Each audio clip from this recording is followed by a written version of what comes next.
अस्सलामुअलैकुम रब्बि इश्रह ली सदरी व यस्सिर ली अमरी वहलुल उक़दतम मिन लिसानी यफ़क़हू क़ौली।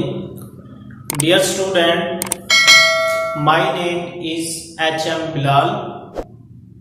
Today my topic is journal expression of law of mass action.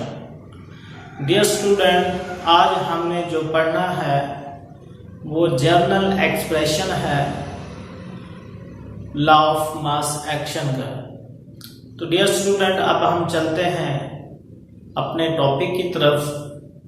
Dear student, ये हमारे पास एक केमिकल रिएक्शन है जिसमें मैंने कैपिटल ए और स्मॉल ए का इस्तेमाल किया, कैपिटल बी और स्मॉल बी का इस्तेमाल किया। इसी तरह प्रोडक्ट में मैंने कैपिटल सी और स्मॉल सी का इस्तेमाल किया और कैपिटल डी और स्मॉल डी का इस्तेमाल किया। डियर स्टूडेंट, जो स्मॉल लेटर है वो नंबर ऑफ मोल्स को शो कर रहे हैं, जबकि कैपिटल हमारे पास क्या है, रिएक्टिव मास। एक्टिव मास यानी जो रिएक्टेंट आपस में रिएक्ट करते हैं, प्रोडक्ट बनाते हैं, इनको हम एक्टिव मास बोलते हैं। डियर स्टूडेंट, अब हम इसकी एक्सप्रेशन करना चाहते हैं।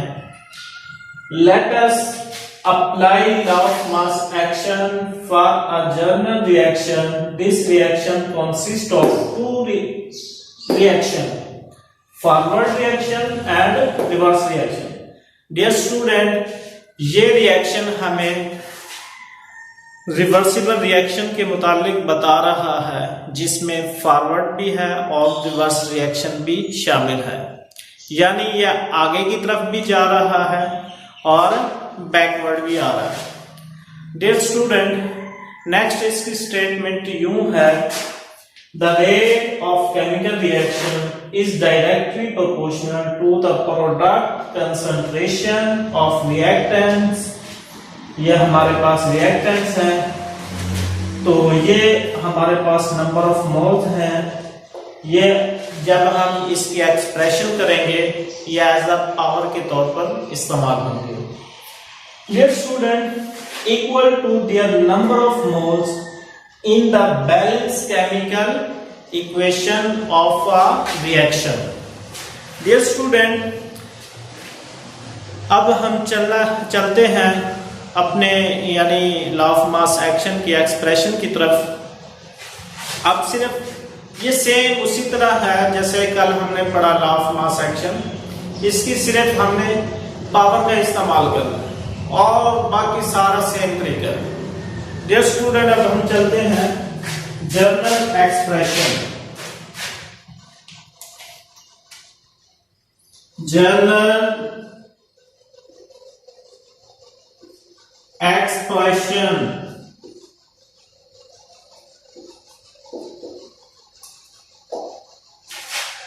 डियर स्टूडेंट, ये हमारे पास रेट ऑफ फॉरवर्ड रिएक्शन है।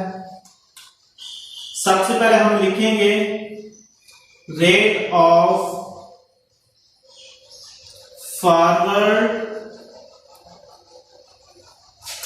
Reaction is directly proportional A। सवाल एक को हम पावर के तौर पर इस्तेमाल करेंगे अकॉर्डिंग टू स्टेटमेंट B, उसकी power D। Dear student, capital R ये रेट को शो कर रहा है। फॉरवर्ड के लिए हम स्मॉल f का इस्तेमाल करेंगे, प्रोपोर्शनैलिटी को खत्म करेंगे तो कांस्टेंट इस्तेमाल करेंगे, हमारे पास कांस्टेंट आ जाएगा। डियर स्टूडेंट, ये पावर है और b की पावर ये स्मॉल b है। ये हमारे पास इक्वेशन नंबर 1 है। Dear student, rate of forward reaction में हमने कांस्टेंट KF इस्तेमाल किया, तो उसका इस्तेमाल यहाँ पे आ चुका है। डियर स्टूडेंट, अब हम चलते हैं rate of reverse reaction. Rate of reverse reaction directly proportional C power C D power small d। Dear student, ये रेट कैपिटल R रेट को शो कर रहा है, रिवर्स स्मॉल r रिवर्स को शो कर रहा है। प्रोपोर्शनलिटी को खत्म करेंगे तो KR इस्तेमाल करेंगे, तो हमारे पास अब आ जाएगा C एंड D मल्टीप्लाई हो जाएगा। ये हमारे पास इक्वेशन नंबर 2 आ जाएगी। डियर स्टूडेंट,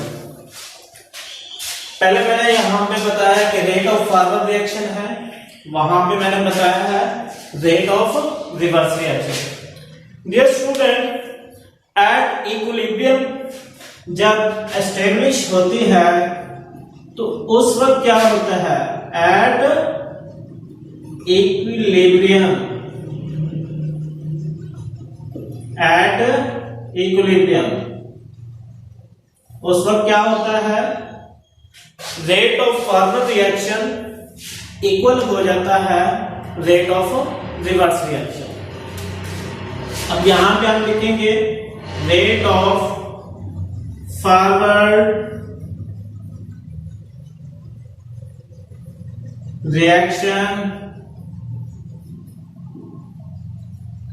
इक्वल है rate of reverse reaction.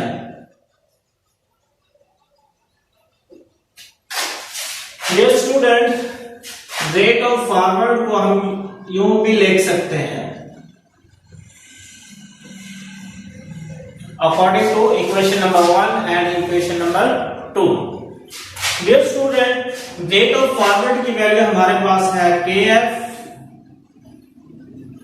Capital A small a power capital B power small b equal है KR rate of reverse reaction के लिए, C power C D power small d।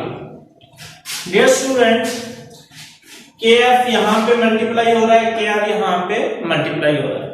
जब ये इधर आएगा तो डिवाइड हो जाएगा, KF डिवाइडिंग बाय KR, जबकि A और B इस तरफ जाएंगे ये डिवाइड हो जाएंगे, C D power dividing by A and B यहां पे डिवाइड हो जाएगा, A की पावर A B की पावर B। डियर स्टूडेंट, यहां पे KF एंड KR ये प्रोपोर्शनैलिटी कांस्टेंट है फॉरवर्ड एंड रिवर्स रिएक्शन के। इसको हम या इनको हम स्पेसिफिक रेट कांस्टेंट भी बोलते हैं, forward and reverse reaction. Dear student, फिर क्या होता है, ये constant of forward and reverse reaction equal हो जाता है equilibrium constant. Dear student, equilibrium constant को हम यूं शो करते हैं, KC इक्वल होता है KF and divide by KR। तो फिर क्या करेंगे, इसकी जगह हम KC पुट कर देंगे, हमारे पास वैल्यू कुछ यूं आ जाएगी, C पावर C D की पावर स्मॉल d A की पावर स्मॉल a B की power small b। Dear student, ये हमारे पास इक्वेशन नंबर 3 आ गई। ये थी general expression of mass action. तो डियर स्टूडेंट, मेरे ख्याल में आपको इस लेक्चर की समझ आ गई होगी। तो हमारी वीडियो को लाइक भी कर दें, शेयर भी कर दें। एक और काम, हमारे चैनल को सब्सक्राइब कर दें और साथ वाले बेल आइकन को प्रेस कर दें। थैंक्स।